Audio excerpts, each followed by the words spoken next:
All right. There it is. We are good. We are good to go. All right. Hello and welcome to the only live interactive streaming video show on the planet that discusses, debates, and delivers important tips and tools for dads. Congratulations, Coach Pat. You have been personally selected to step up to the mic and deliver fresh, relevant content, tell stories, and share your own personal path to fatherhood. If you want to learn more about the most important job a man will ever have, if you need to hear dinner table topics and captivating stories that will capture your children and grandchildren's attention and imagination, then this is the right show for you. Together, we will learn and grow as a community while holding each other accountable to improving every day. So what are you waiting for? It's time to show the world what makes you a father of the future. Be honest, tell your friends, laugh, cry, and open your heart so that we can all learn what it takes to be committed, engaged, and devoted to the children in our lives. My name is Luke KAYYEM, and I am a father of the future. Coach Patrick, Cullen, Carroll, welcome. Thank you. Thank you very much. So, I don't know if I'm a father of the future. I'm a father of the past. I'm a grandfather of the future. There you go. Just had the number 2 one. So I'm a second grandfather now. So let's start there. Last week, you were in Oklahoma? Norman, Oklahoma. My son's there working on his PhD, and we had a phone call. We were on baby watch because it was supposed to be somewhere around Halloween. So we got a phone call on Monday and saying that she is now at the hospital, and she's like at a 1. And so first it was Sunday, and they sent her home. Then they went back. And so Monday night, it's really funny. You listen to all this stuff about if you get late plane tickets, it costs you a fortune. It didn't cost me any more to fly out of Palm Springs, get a plane flight from Monday night to leave Tuesday morning than would have cost me any other time. It was the same cost. So I don't know if that whole thing is a bunch of garbage or what. But so we got on the plane on Tuesday morning out of Palm Springs. My daughter dropped us off. We get to Dallas, and she's at like a 5. And my wife's going, we got to hurry. I go, hey, I'm not in charge of the plane.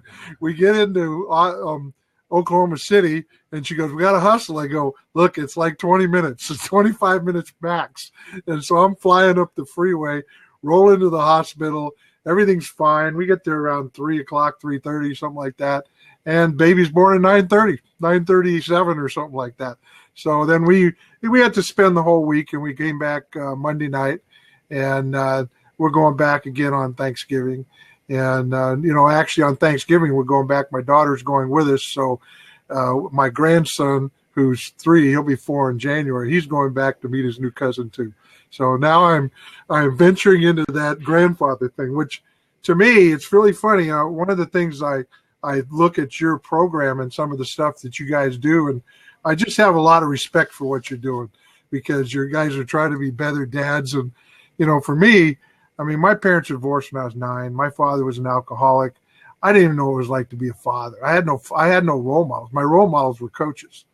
And when it comes to being a grandfather, hey, I'll be really honest with you, neither of my grandfathers are around. So it's like a new experience, So looking at other people and talking to other people is the way to go, to find out what it's like to be a grandfather or to be a father. What do you got to do? That's awesome. So for the viewers who don't know about you and your story and your history, tell everyone how you got into coaching, how long you've been involved in the sport of Olympic weightlifting. And you obviously have 2 children who are both in the sport. Just give us a little, brief intro as to kind of what your timeline has been like, and, what you do and what you've spent your days doing in the Olympic lifting world and coaching in general. Well, I got into coaching. I actually, around the time I was about 15, I was pretty much knew I wanted to go into being a PE teacher and a coach. I had wanted to be a history teacher, and I was one of those May afternoons, and I'm sitting in a history class looking outside the window because I hate being in a building. And I saw one of my coaches out there with a bunch of guys in the PE class, and I'm going, what if they get paid the same? Because Mr. Crossan's in here with a tie on.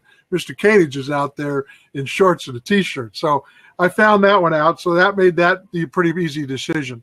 Then I was one of those guys that I'm not sure I always tell people I'm not sure if I was one of the first casualties of the Klein study, which was a study done in 1960 about doing full squats.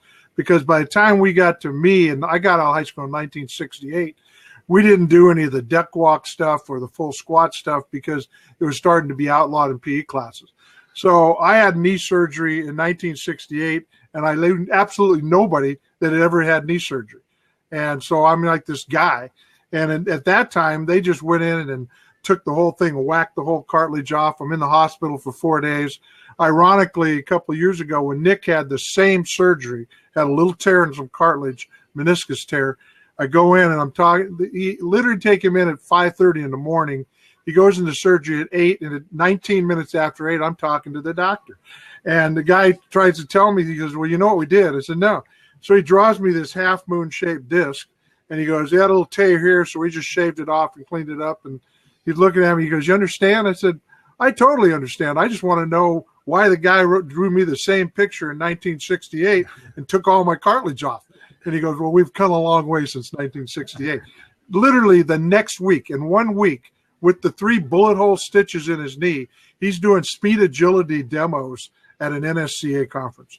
And it's everything's so much different. But what I did is my football career was basically over at that point. So I went and I said, okay, I'm going to really look at strength conditioning. I started lifting weights when I was 14, when I went to high school. I was a little fat guy and not a very good athlete. And I had a coach, and he said, what do you want to do? I said, I want to play football. He said, we need to get in the weight room. So we had, in our weight room in high school, we had 1 bench press and no squat racks. And there were no bumper plates. So in order to squat, 2 guys had to pick a bar up, and you had to get underneath it. So that was high pulls. And then you do your squats, and then they had to they had to take the bar, put it down. You couldn't drop it, it'd destroy the floor. And that's how we did bench presses. So we did a lot of pulling, a lot of deadlifting that we didn't even know we were doing. But, like I say, I went to college and I said, I want to be the guy that has my kids in the best of shape. Weightlifting was very big for us. And when I was a junior and senior, it was El Rancho High School. They were the national champions, and second place teams did not go to the playoffs. So we were second place for 2 years and didn't go to the playoffs. So we knew the only way we could play with those guys was lift weights. And then, like I say, I got into strength conditioning. I wanted to make sure that my athletes were the best shape. Around 75, I'm 2 years out of college. I read an article by a Russian guy on plyometrics, and I'm not even sure who it was. It might have been Verkhoshansky. But he just talked about weightlifting and weightlifting being speed strength. Well, that hit a really big thing in my brain, speed strength, because we want to be fast and we want to be explosive and we want to be strong. So I started learning about the clean in the mid to late 70s, but the snatch, I'm going, this is really different. So I went to a coaching clinic on that with Bob Takano and Jared Garhammer, and I think we had about 10 guys in there, and there were probably 18 guys coaching. And I got just hammered by a guy from Iran and another guy from Egypt on how to do the snatch right. So I think I'm pretty good at teaching the snatch because these guys just hammered me. And we talked a lot about the Olympic lifts, weightlifting itself. And it is weightlifting, not Olympic weightlifting. I mean, around the world, it's just weightlifting. But I can look at weightlifting and actually look at it in terms of sport and the things that are happening. So I started going that way, and then I got to a point after about 18, 20 years of coaching football. I was a head football coach at about 28, 29 years old. That was pretty insane. In Arizona, I spent about 3 years working with St. Mary's High School back in the heydays in the late 70s, in the mid 70s. And then got recruited to go over to Imperial. And then I went up back to where I lived in our LA area. And I ended up a head football coach at a very young age. And I walked out of my first football game and go, what the hell have you done? Are you nuts? And, I kind of learned my way through for 3 or 4 years. And then I went to another job. And then I was coaching weightlifting. I was always the strength coach. And, I never had to argue with my strength coach because I was my strength coach. So I never had to argue with what he wanted me to do. So then I had a chance to go to the community college. And so I did that, and I was a strength coach, and we did more of that. And we got into programming with some of the Nebraska computer stuff. And then I got Greg scouting, and we were already doing weightlifting with our players, and we'd have a couple people lifting. And then Greg came to me as a 110-pound freshman, and his dad was a track guy, and he knew who I was. And he goes, my son needs to get bigger to play football. So I said, okay, we're going to teach him this way, but I want him to compete. And he goes, well, what do you and I said, look, I think competing's good, because if I can get 11 guys who've been on a platform, and then I can put those 11 guys on a field, I got 11 guys that'll be dedicated to winning. And so, but Greg just became this ultra really good weightlifter. And he went to a couple of junior worlds. He made an Olympic team. He was just this really good weightlifter. And from there, I had these other kids, and then we developed this thing called Team Southern California, where we had a lot of high schools that were lifting. And what we did is when we went to the nationals, we went as Team Southern California. One year we went up to NAU, and they had, when the school age and the juniors were all together, and we took 3 of the 4 team titles. We took 51 kids out of Southern California. So I've been doing coaching for, I think, 42 years now. Now I do a lot of coaching education. I look at that as not a money maker to me, but more as a giving back thing. And I'm also involved with the youth special interest group with the NSCA. And I talk a lot about youth sports and what's going on there. And we got a lot of issues with that we got to work out, because we're overkilling our kids, really, and the injuries are going crazy. So that's kind of long story short of where I'm at. So you let's touch on the fact that you are now, traveling most of the Southwest, or are you all over the country for the USAW certifications? Mostly Southwest. I'm doing a couple of them. I do yours in Arizona, and I just did one about 3 weeks ago with Isvan Dozegi, and I just did Sick Fit down in San Diego. I went with one of my 5 weeks, 5 consecutive weekend deals here back in September. I get sometimes about 2 times a year, and it's really about that, because it's really repeat stuff. I get the same people who want to do the same time. So now I'm going down there. I'm actually coming back to Arizona.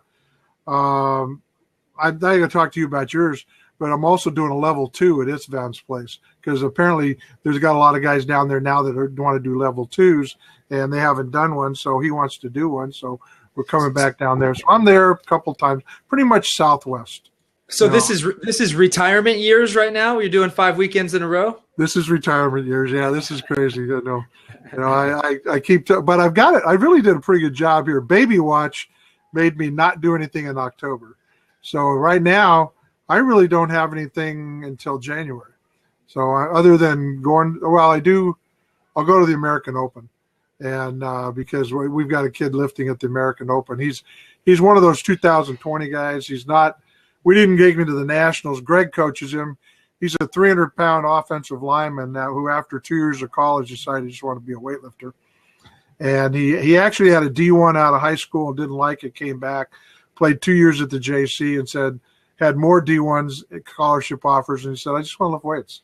So, now we're trying to get him stronger. He went from a year ago in September, when we got done with that one, he'd clean and jerked about 185, I think, 185, snatched about 135. He said, we got to get him stronger, because if he's going to be a super for 220, I told Greg he's got to squat over 300. He's got to squat about 320, because he's got to clean and jerk 240. So now, so for those watching, Pat, we're talking kilos, not pounds. Exactly. You got to do multiplication and times that by 2.2. Yeah, and when I say he's got to do this, I'm pretty much Russian based, because I really believe the Russians experimented on everything and they researched everything. So they're telling you that in order to what your clean and jerk is, your back squat should be 128% of your clean and jerk, your front squat 115. So with Roy, what we're telling him, if he's got to do 240, somewhere between 230 and 240 to make that 2020 team, then we're telling him you've got to squat 300, 310, 320. So last year he actually went up 40 kilos. He actually gained 40 kilos in his squat. So he's up to about 280 now. And that's good, because our thing with the American Open, we didn't go to the Nationals because he wasn't in the mix for the world team. so it's just a waste of money. We went to the collegiates, and he actually had a bad day. He bombed on the collegiates, but he did well. We'll take him to the Americans because now we're looking at getting him on the university team for 2016 and 17, so that he now becomes in the mix by 2018 for the world team and stuff like that. So it's it's long-term planning. Both of your kids followed in your footsteps. They both lifted throughout grade age and into high school and even college, right? Yeah, my daughter was a soccer player, and she lifted. She lifted in the juniors a couple times. My son started lifting when he was about 4. And for people that ask that question, understand what weightlifting is for a 4-year-old. It's PVC pipe. It's light. It's do a couple reps, drive around the corner block. I live in a cul-de-sac, so we had a little Jeep, that kind of stuff. There was no training program. My grandson lifts now, but he lifts when he wants. We just had a guy make a bar for him. It's a 9-pound bar, and it spins, got spin collars and everything. He's a machine shop guy and a welder. He owns a shop, and he made this bar for us. It literally weighs 9 pounds. And so that's his bar, because he's gone through the balsa wood bars now, and he loves doing it, but he does it on his own. And Nick lifted, actually, I think he was 13 when he first lifted at the juniors, 13 or 14. And he went all the way through college, and he made a decision. He was kind of in one of those situations. He went to college. He went to one school. He didn't like it. So I said, okay. He wanted to go back and play football. They didn't play football. So I said, okay, I'll get you into Azusa Pacific. We called those guys, and we got him in there. Then he gets there, and he goes, I think I want to throw again. So I said, well, you're there for football camp. Just email the track coach. So he emails the track coach, has lunch with him. The guy says, well, go through football season, and then we'll talk. So he goes through football season, and the last guy to know that this was happening was Dad, because Dad's the ex-football coach, and God knows, he's going to have a heart attack if Nick doesn't play football. But he finally told me, and I said, that's fine. You need to do what you want to do. But he stopped lifting competitively when he was in college, because you can't serve 2 masters. And we were getting him ready to go to the collegiates, and he had a bad day on a Saturday. He was going to throw at UCLA the next Friday, and then we were going to put him on a plane Saturday. Greg and I were going to drive, and he was going to lift Sunday, and we were going to come home. And he just had this bad day, and he was really pissed off. And he looks at me, and I go, well, what did you do Thursday?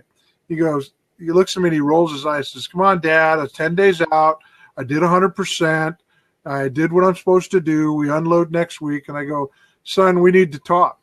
And I said, you're trying to please 2 masters. If you go to the collegiates, you're going to get 4th place. I'm going to be really honest with you and upright. You're going to get 4th. The top 3 guys lift weights to lift weights. Do you want to throw with these guys? You want to lift with those guys? You guys want to throw. I said, then you need to lift to throw. And he says, well, what about the collegiates? I said, don't worry about it. It was a $50 plane flight one way. This is several years ago. And I said, if I can't get that back, I'll eat it. I can cancel the hotel. And he just went on for 4 years as a thrower. He literally started coaching at Azusa Pacific when I got done as a strength coach. He has 3 of those big rings because they got 3 national titles. And I have now my one big ring, which says on this RSCC Emeritus guy, which Larry Metters and I laugh about because that means we lived long enough because we've been around. But no, and now he's working on a PhD at University of Oklahoma. And Shanna is a psychologist. She's working on her 2nd master's in forensic psychology. She teaches psychology at a junior college, and she is now trying to go through the physical testing stuff to go into the FBI. I think she wants to be a profiler. So needless to say, you've done some things right. I think I've done some things right. My kids, I think your kids are a pretty good example of whether you did it right. And both of those guys are on the right track. So as a coach and a father, I know personally I'm always having to defend the decisions I make for my kids, especially amongst other parents who may not share the same philosophies. And that comes from nutrition, comes from exercise. It may even come from the activities that we choose. And this is 2015. So, what was it like for you growing up as a dad in his 30s with adolescent kids, and Olympic lifting was, maybe not as popular as it may be now. Were you constantly having to defend those decisions? Yeah. I mean, that's, I'm one of those guys that, and I say this, I think I'm one of the first guys that did this. When I first came to Banning, which is 1981, when I went there, because that's where I retired from as far as a teacher, we were going to practice on Thursday night. And the coaches go, well, I got children. I said, bring them. I'm going to bring mine. I don't have a problem. My kids were always around me. They were at practice. When I went to the college level, I told Coach Stangl, and he's in the Hall of Fame, I said, we got one problem we got to work with. And he goes, what's that? I go, I pick up my kids after school. They come with me. He goes, okay. So my kids came with me. And so they've always been around sport. People have asked that, why do you do that? I go, I want them to play multiple sports. I probably would have picked 2 different sports for my kids to play. I can honestly tell you that. I would have picked softball for my daughter. She wanted to play soccer. She played softball, but she liked soccer. I probably would have picked baseball or track for my son. He wanted to play football. He ended up in track. They did not become just world-class weightlifters. And I think that's part of being a father is you expose them to a lot of things. But when you look at what they choose to do, what I told my son is my job is not to choose your sport. My job is to support you in the sport you choose. So when he decided to take track and field, I said, fine, don't do. And I told him the deal was make your decision based on what you want to do, not what your dad does. And so now, when he did that, I had his wrestling coach come to me in high school and said, I really want him to wrestle. I said, Coach, you get him to wrestle, I'll be your number 1 fan. But I said, I already put him in wrestling. He didn't like it. Baseball, played baseball a couple of years, hit some home runs, said, I don't like it. Played soccer. My daughter won a league championship. I told my daughter one time, when you think about the things you accomplish in life, think about this. I stood up in front of a class. I do a guest lecture for her all the time. And a guy asked this one time at a coaching clinic, how many of you have won a league championship? So I asked her class that, and I told her this one time. And she goes, and very few people have. They play sports, but they don't. I never won a league championship in high school. But I said, Shanna did. I said, okay, for those of you who played college sports, how many of you won a conference championship? And they, very few people raised their hand. I said, Shanna did both. She won a league championship in high school, and she won a conference championship in college. How many people accomplished that? So when you look at the things they do, look at their accomplishments, not all the other stuff, And like I say, where she's at right now, I mean, she's decided to make another change of path. Well, that's her choice to do that, And for me, I just support that. She's doing fine, and Nick's doing fine, and he still wants to be a college strength coach. He'd rather be a hockey strength coach. If he could get a job as a hockey strength coach, that's what he would do. If we grew up, we lived in Michigan, he never would have played football. He would have played hockey. He loves hockey. He totally loves that sport. And that's what he wants to do. So support your kids in what they want to do. Yeah, you're going to take flack, but hey, who cares? What you guys do. I remember you posted one time and you said, here's this group of dads who would, if you saw them walk on campus, you'd think they were being invaded by the Hells Angels. Who cares? The most important thing is that you were there. The guy that owns this gym I have right here, he's got a lot of tats and stuff. He's a former Marine. I've got a pic. His wife sends me a thing today.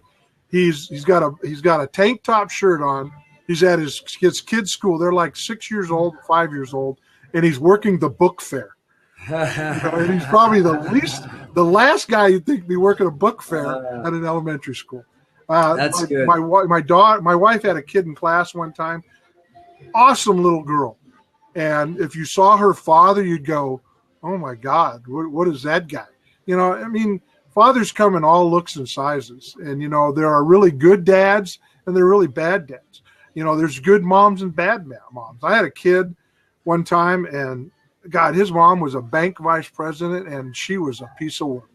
I mean, this kid, he may be in jail today. But, one of the things he did, he had a lot of anger issues, and one of the things with the principal, we sat down and I said, okay, dude, here's the deal. When you get really pissed off, we're going to talk to all your teachers.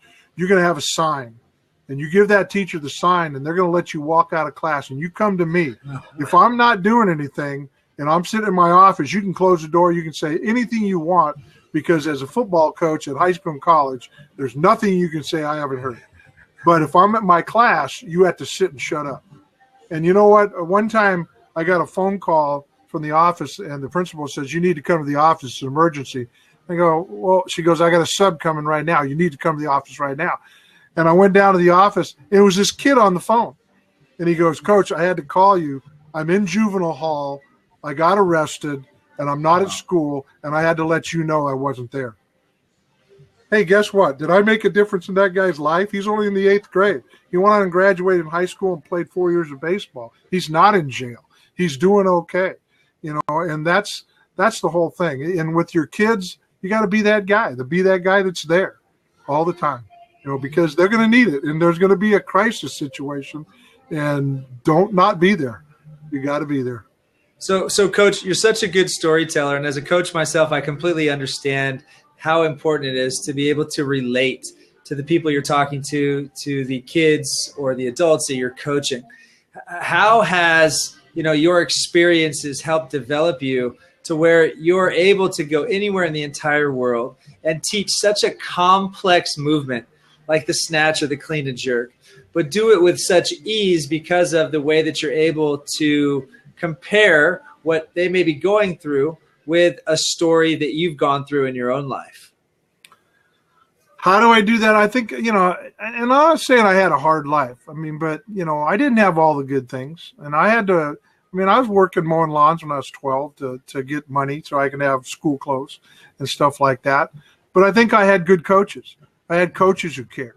When I say, actually, I was talking to my son's wife, her mom, and she goes, well, if you didn't have a father, who were your role models? I said, my coaches. My coaches were my role models. They're the ones that were there for me every time.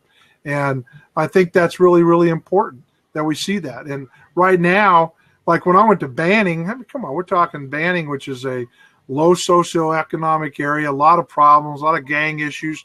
And people don't want to even walk in a classroom in Banning. I never had a problem walking in Banning. I grew up in places like Banning. And the one thing with the kids, and I told this to my wife when she started teaching, she worked and went back to school to become a teacher. I said, just remember this when you walk in that classroom. Kids will rise to the level of your expectation, or they will sink to the level of your tolerance. And if you think that they're horrible kids and you're going to tolerate that behavior, that's where they're going to go. But if you have high expectations of them, that's where they will go. One guy asked me one time, actually when I went to Hong Kong about a year ago, it was one of those PowerPoints they talked about this kind of stuff they wanted me to talk about. And I put it together and I said, I'm not sure if this is my encore, the end of my life PowerPoint. But I said, I said, I can't tell you a lot about wins and losses, records, but I can tell you where the kids are. I have a girl that's 35 years old that still comes and sees me and lifts weights with me. I have a kid that's Preston is 40, probably 46, 47, went to West Point, was a Special Forces A-Team commander, knocked on my door one day back in the early 90s, and I said, Preston, he goes, come on out here on the front porch. We sat down. He said, I'm going to be gone for a year. I can't call you. I can't email you, but you'll be the first one to know other than my parents when I get back. Didn't hear from him. A year later, knock on the door. I said, Preston, you're back. He goes, just wanted to let you know I'm back. He still calls me a couple times a year to make sure I'm alive. In fact, he's supposed to be here in a couple of weeks. We'll have dinner. We'll have lunch or something. And he lives in Dubai right now. He's out of the military. He does. He finds jobs for military people coming out of the military, kind of a headhunter type thing. And he'll come home, see his parents, and he'll come and we'll have lunch. His father, and this is when you coach kids, you become parts of their whole life. His father wanted to, I don't know if I ever told you the story. His father came to me and I met him. It was when I first went to Banning, and Preston was coming out of the 8th grade. And he went through his first year of high school football, and his dad came to me and said, after that, he said, I want to coach my son. And he was his stepdad. And Bob is a great guy, ex-Marine, Vietnam vet, blind in one eye, total full-blown alcoholic. And I said, well, Bob, you really know a lot about football, and you're a good person. I'd like you to do this, but the drinking is an issue. Well, he said, okay, I understand. And he left. And I didn't see him for 6 months. We started the first night in June at 6 o'clock in the evening on a summer practice. And he rides up on a bicycle and says, I need to talk to you. And I said, okay. And we walk over the side. And he said, remember that day we had that conversation? I said, yeah, I do. And he goes, I just want you to know something. It's 2 miles from my house to my job. I drank my first 6 beers that day, like I always do on the way to work. And I drank 35 cans of beer that day, and I worked all day. I said, well, it would have killed me, but I'm pretty proud. He goes, no, that's not important. I want you to know that that's the last day that I drank. I want to coach my son. What do you say? I said, okay. He and I are still very good friends. That was all that time back then. He still has never drank since that day. So you make an impact in families' lives. You make an impact in your kids' lives. And that's really what it's all about. I read something just recently. I'm reading this book called Legacy on the All Blacks, which is the rugby team from New Zealand.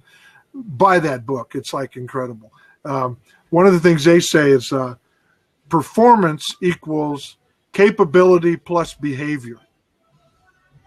Interesting thought. Wait. Let's go with that one more time. Performance equals capability plus behavior, because behavior will affect performance in a wrong way. And when you look, I'm sorry if I offend anybody, but if you look at what's happening today with these athletes that are breaking the law, the kid from Ohio State, oh, great. You realize this whole story on this thing? He's 20 years old. If you blow over a .02 at under 21, you're in big trouble. He blew a .09, and they're only going to suspend him. They're only suspending him for 1 game. You're just slapping him on the wrist. You need to get into that kid's head and change his whole life. You need to change the culture of what's going on, and that's what we need to do in all of this stuff. If it becomes youth sports and the injuries up to the drugs and all the stuff that's happening in sports with our own children, we have to create a culture of integrity, and that they're going to go out there and be a good person. One of the things in that book, it says, good people will make better All Blacks. They're just talking about integrity. They're talking about their behavior. And it's really incredible, because in my 42 years, I look at some of the stuff they do or they're talking about with this team, and then you look at some of these really good companies or programs or coaching teams and stuff, and you'll see, oh, now I understand why these guys were that good. It was the character. It's not about me. It's about the team. Did you see the video that came out where the kid that jumped out of the stands when they were walking off the field after the Gold Cup, winning the Gold Cup? This kid jumps out of the stands and he runs over to give one of the players a hug. And this 200-plus pound security guard tackles him. And the player went over and says, no, let him go. And he gives the kid a big hug. He walks him over to his parents where he was in the stadium. He takes off his medal and gives it to the kid. And if you read the book, you'll say, that's the All Blacks. It's not about the medal. It's about the team. It's about the country. It's about culture. And it was just incredible. I mean, these guys, I had a video the other day on Facebook. Should children clean up their classroom after school? Because the Japanese do that. Well, should the world champions of the Gold Cup of rugby clean the locker room? But they do. That's part of their culture. At the end of, they call cleaning the shed. At the end of the game, the captains are responsible for making sure, and the team goes in and cleans the whole locker room so that they leave it the way it came, because that's part of the integrity of the team. So what's wrong with youth sports right now? Is it the parents? Is it? Go ahead. What do you ask the question? No. I mean, I've seen it more now. So I grew up fatherless, which means that my mom, who was, closer to 50 than she was 25 when I was, in middle school, would drop me off or a coach would pick me up. And, I would see the dads on the field pushing their kids to play. So I had to not only did I had to outplay my competition, but I had to find a way to get in with the coach because I didn't have someone standing over me, helping me get more playing time. And there's a few different events that happened to me in my childhood that I can remember, like the last game of a Little League season where I was the starting pitcher and our head coach couldn't make it that game. So the assistant coach came, and the assistant coach started his son who had never pitched a game the entire season. And, that's the kind of stuff I grew up with without having that dad or that role model there. Now you fast forward that 25 years, and I'm now the dad who watches these other dads do the same thing they did when I was growing up. And this is the first year I will coach any of my kids in any sport. And it finally took me looking at some other dads and some other parents to go, I don't want my son to come back and play for that guy again. Yeah. Yeah. My brother had a coach who they won when he was like, 10, 11 years old. And they won every game in baseball that year. And he played every kid. It didn't matter, and I thought about that and I said, wow, when you look at what your experience and then you see a guy doing this. And I think even you have to look at things like if the number one orthopedic surgeon in the country, Andrews, is telling you that you need to back off these kids, we might want to listen to that. What we're seeing is people spending thousands of dollars every year on a youth sport with this idea that they're going to get their kid a scholarship. Well, that's really great. So let's say you're going to spend $8,000 a year in soccer, volleyball, football, whatever sport you're going to do from the time he's 10 to 18. Okay, so that's 10 years. That's $80,000. Well, do you realize only 2 to 3% of the kids that play high school sports get a scholarship? What are your chances? You find a good financial advisor and they invest that $80,000, you're going to have your scholarship anyway. You're going to beat up your kid doing it, and that's the whole thing. We're dealing, Larry Metters and I talk about this all the time about what's more important. We got to get them strong. Well, what the hell's matters if they're strong if they can't move? Our kids don't even have basic movement patterns. You and I have talked about your gym, the Sick Fit, and look at all the CrossFit gyms, all that stuff. What are they seeing? They're seeing the results of poor PE program. The same person coming into you at 25 or 30 years old is the same kid I'm getting at 12. He has no mobility, no basic movement patterns because nobody taught them.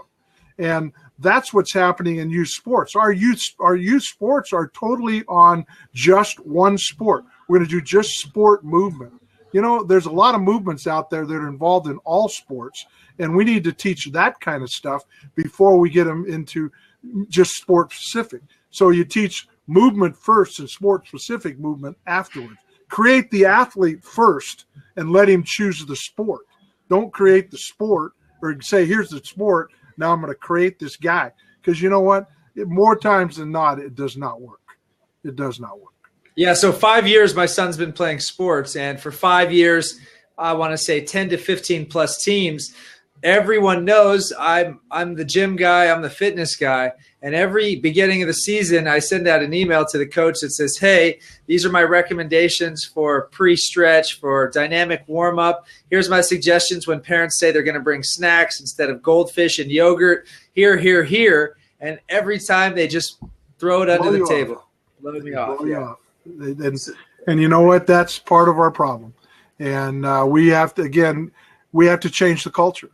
You go back to that idea of what the All Blacks were saying. We had to change the culture. We had to make the kids more important than the scholarship, or the kids are more important than just the wins and losses. It's about the experience. We had to create memories, not just wins and losses. And as you raise your children, you got to think about that. What do you want your kids to think about? Oh, my dad made me play baseball 12 months out of the year. Or my dad, we went fishing. We went to we went to Yosemite. We went down Slide Rock up in Sedona. we did all these things. And, oh, by the way, we also played these sports, and we had a great time. I think that's what you have to get down to, is looking at that. I mean, scholarships are great, and I wish my son would have got them. I'm paying off loans right now. Well, aren't we all? But, hey, that's life. And I'm just happy that I'm in a position that we could do that, and we could get them through where they're at. Being part Indian, I mean, with him right now, we don't have, our tribe doesn't make as much as some of these California tribes because they're in Oklahoma, but they're giving him $4,000 a semester to go to school. And that's what they're doing. My daughter right now is to finish another master's. They're giving her $4,000 a semester, and that really helps, but the big thing is do whatever you can to support them to have a good life, and good memories of life. Yeah. I don't think my memories are bad, but there's a lot of things I didn't get to do when I was a kid that kids got to do. Yeah, we see that each and every day. We get some of these kids that come in that, their parents want them to get stronger, and they're clueless because now at 11, 12, 13, the parents realize that whatever they've done for all these years has not worked. And, whether it be physique or it actually is sports specific, whatever reason, they haven't done their job as a parent. Yeah, you and I are in the fitness business. We're coaches, but we still do our job in teaching our kids how to read and how to write. So why don't parents do that with the fitness and the nutrition? I don't think they know. And the thing that you mentioned a very good point. We teach our kids to read, write, academics is important. It's really interesting when you start looking at physical movement and how it affects brain development, because it does. And I had to go to a thing my wife wanted to go to on why music is important to a reading program. And this is many years ago. But one of the things I wanted to go to the thing, but I was lucky. I went to a thing with Vern Gambetta, and he talked about the same thing, about how the brain sits right side, left side until cross-body movement takes place. And then it starts cross-synapsing. And cross-synapsing is when learning takes place. So when we bring our kids and sit them in a desk and don't have them move, they're not going to learn.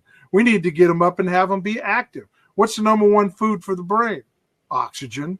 Well, if they're so out of shape they can't, they're not functioning correctly physically, then we got a problem. Even the Greeks understood the importance of mind and body, and that goes back a lot longer ago than I'm around. So I think we need to start looking at the research parents need to, and realize that this stuff is not going on. Some of this stuff is not the right way to go. We need to start teaching them. When you talk about that 11, 12, 13-year-old age, that is like your neuromuscular system is like a sponge. That's not a time to start loading weight on a kid. That's a time to start teaching neuromuscular movement patterns. Teach him how to run correctly, how to do a snatch and a clean and a squat correctly. You don't have to put a lot of weight on. They're going to get stronger. But let's face it, we had a kid he started when he was about 12. Well, that's all we did is a lot of technique stuff and everything like that. When he turned about 6 months before he was 15, we could see it happening. He's half Hispanic. Well, in my 40 years of coaching and teaching, sometimes Hispanic kids, that puberty thing kicks in a little early.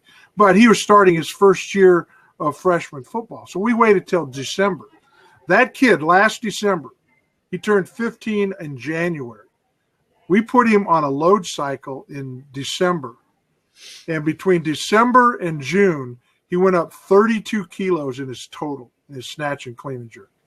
And he was handling it because his body, testosterone kicked in. But what happened is all those 2.5 years prior to that was all about technique, all about learning to do it right. So when it came down to loading, it was not a problem. He went from being at the bottom of the B section at the school age nationals to number 6 in overall in that one weightlifting meet. And, people are looking at him like, where'd this guy come from? Well, we just did it right. And so what when you bring what parents need to understand is I don't need to beat my kid up with all this stuff when he's 12 years old and 11 years old. We need to get them in with somebody that can teach them movement and skill stuff so that they can be better when they turn 15. And that's the stuff you see if you look at the multilateral development system of the Soviet Union, that's what they were doing. Their kids were multiple sport athletes up until 15 and 16 years old. And then they determined where they were going to go. So that's what we need to do here. We need to stop trying to specialize our kids at a young age and let them play. Everything doesn't have to be totally structured. Come on, we grew up, we didn't have it all structured. You know, we found something one time years ago. We decided, well, let's have the kids have worked really hard. Let's give them a free day in PE. Yeah. Oh my God. It was a Friday. We took out some softballs and some baseballs and some basketballs and some volleyballs. And you know what? We had a bunch of kids who didn't know what to do. Yeah. Because nobody had taught them. Yeah. Nobody had taught them how to play stuff. So we learned something off of that is, guess what? This is what we need to do. And, you know, when you look at the physical education models, the good ones, that's what you're supposed to be doing anyway. You know, we're not supposed to, it's not just supposed to be sports. And it's not just supposed to be throwing balls out. It's about teaching movement and physical development and all this other stuff. You know, that old La Sierra physical education program of the 60s, it was out on video. It's been out several times where everybody's running. They're doing calisthenics and the monkey bars. Somebody called me up and said, were you in that program? Or did you teach in that program? I said, dude, I'm not that old. I was in that program, but I didn't teach that program. But my program that I started in Banning back in like 85 when I went to the middle school, I'll guarantee you one thing, it was similar to that program because we realized that kids didn't know how to play. Kids didn't know how to move. And we needed to do that. The lady that I taught with was a graduate of Arizona State. She told me, she just flat out walked in one day and she goes, you need to start teaching weightlifting to these kids. And I go, well, they're a little young. And she goes, they need to know how to lift right because their parents are buying weightlifting sets for Christmas and they're just doing a bunch of garbage. So we instituted a weightlifting program at the middle school. And, you know, it was 2 days a week and we learned, it was after school, but we learned how to do the lifts in class. It was part of the curriculum. And from there came a whole bunch of kids out of Banning that were going to state meets and going to nationals and stuff like that. And all these kids came out. USA Weightlifting had a deal back then they called the high school clean and jerk contest. I used to test my entire school in the clean and jerk. I would send in 400 or 500 clean and jerk totals with all my kids. And they were not real high, but all my kids learned how to do that. And they all knew how to snatch and clean and jerk and squat and press and pull coming out of the 8th grade. We made it part of the curriculum, you know. And, I asked a kid one time, Bob Takano said one time, in 25 years of coaching high school volleyball girls and weightlifting, he didn't have an ACL injury. I went back and asked several kids over a time period, did you have any knee injuries when you were there? And it was really interesting. We did not have a lot of knee injuries. And I think it's because we instituted that program and we corrected the deficits they had. We were a 6th, 7th, 8th grade for a while, and then the last several years we were just 7th and 8th. But in those 2 to 3 years, we were able to correct all the deficits that they had from these sport coaches who didn't teach them anything other than to play one sport.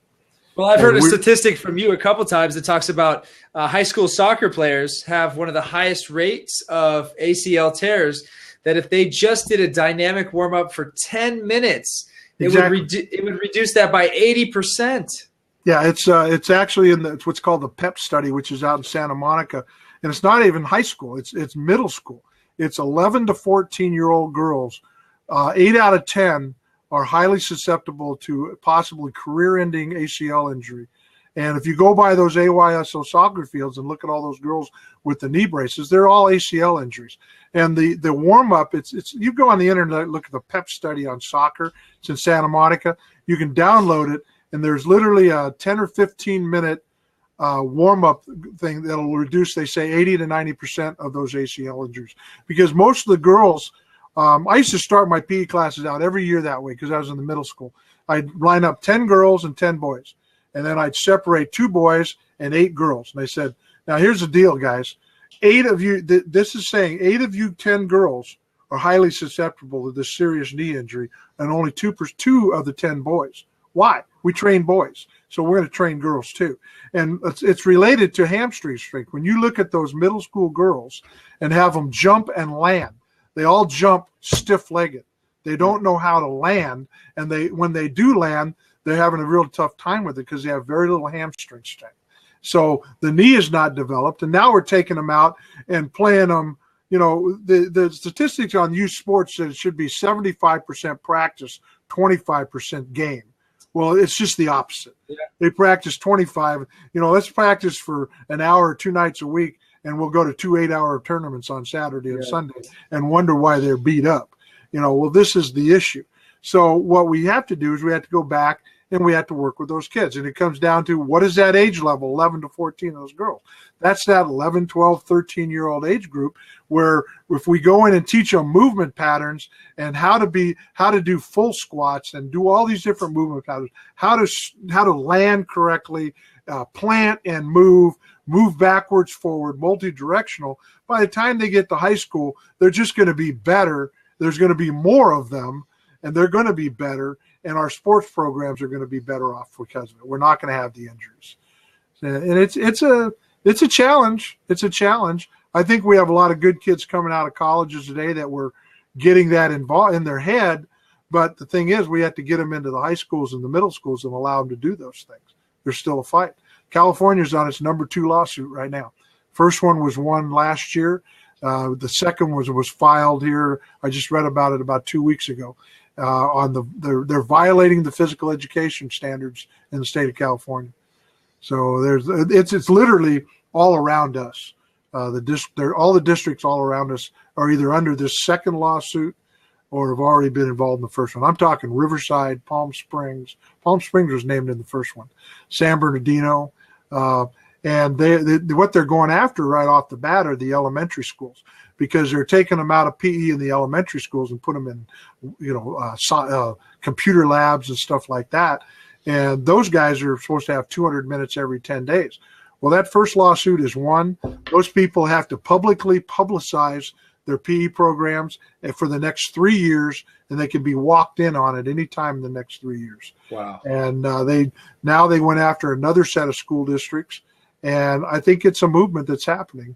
And, but it's like common sense. Every elementary teacher that I've talked to that has taken their kids out for 15 minutes before they started class, they take them, drop their backpack off, take them outside, run them, jump them, move them around. I haven't had one come back and tell me it hasn't. Hey, they're like really ready to learn. Well, yeah, because you just motivated their brain. You just activated their brain for learning, so I don't know why we don't do more of this, but we need to start just pushing the issue. I tell parents all the time, go down and ask your principal if your kid's getting his 200 minutes of PE every 10 days and watch them choke.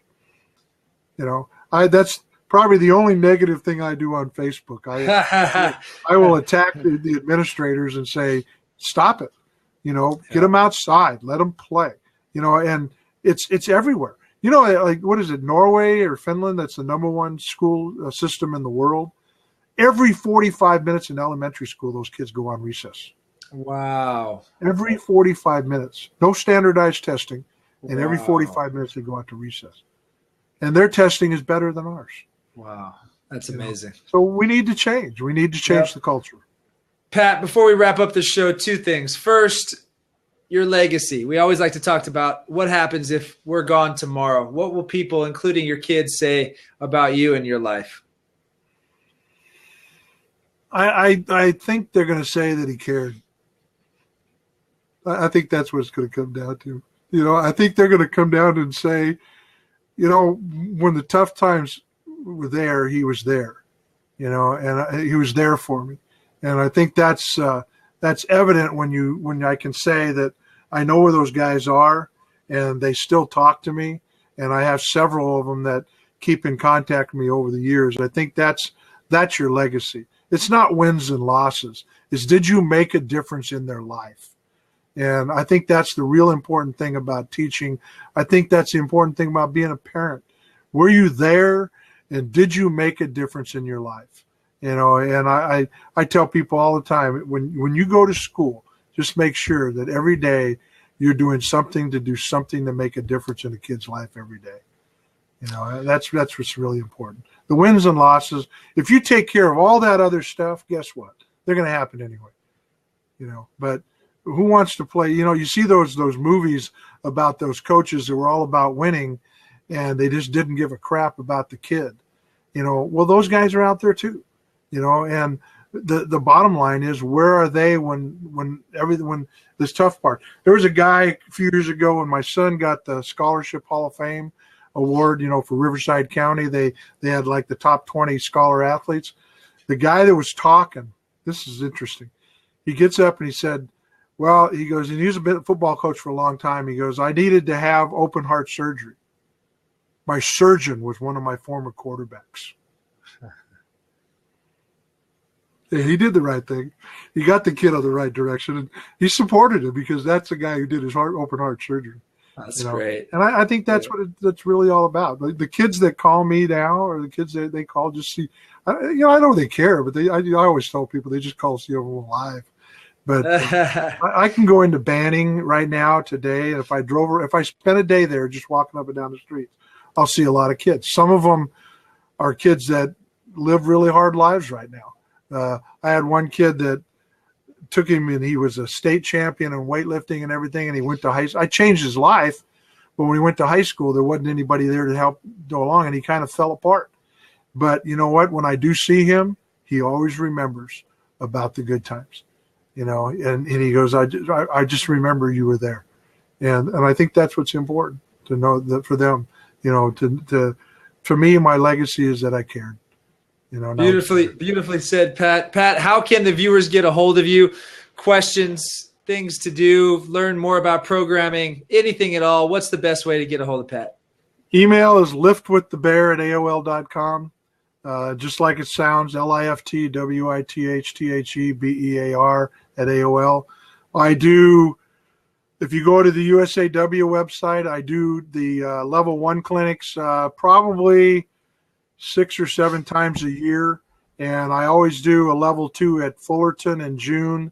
I'll be doing one in Arizona, and actually Louis talked about doing one in San Diego too.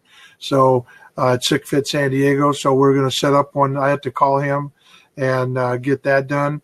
But get a hold of me there. And if you email me, I'll probably set up a time to call me.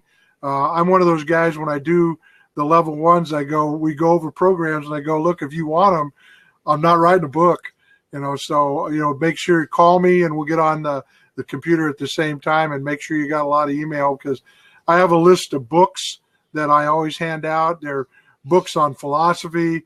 One of them is as much as Zen and the Martial Arts, which costs you about $7. But in that one, I always tell this quote of, what's his name? The guy that's the karate guy.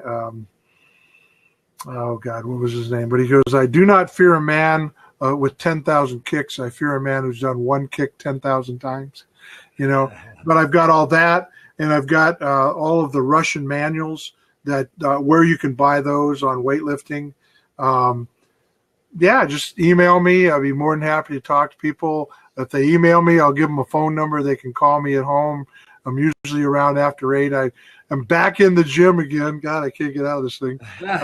This guy called me, wanted me to teach weightlifting. So now I've got about 6 or 7 kids that I coach 4 days a week down at his gym, which is CrossFit Renatus in Hemet. And great people, great gym. Just they want to do things right, and we have a great time. And that's important. Find a place that you fit in and everything works well, and just do it. But that's how they can call me or get a hold of me. Beautifully said, Pat. Congratulations on your birth of your granddaughter. And I appreciate it. I thank you so much for coming on the show. It's always a pleasure, especially when I get to hear you tell stories about life. I really appreciate it. Thanks so much, Coach. Absolutely. Absolutely. Let's talk about another level 1 if you want to do one. You got it. Yes, sir. Got to get on the schedule. The schedule is filling up. Yes, sir. Don't need a lot of 6 weekends in a row. I'll talk to you soon, Coach. Take care. All right. Take care. Thank you. Right. Take care. All right, guys. That wraps up episode number 12, Fathers of the Future. Thank you so much for watching. Stay tuned for next week. We will be coming to you live again. Our guest, Dad, Nate Dominguez of BNI Business Networking International. If you'd like to be a guest on the show, you can email me at Luke, Luke, @sickfit.com. KAYYEM.com. Remember, dads, it's up to you to leave the legacy that you want your children to tell.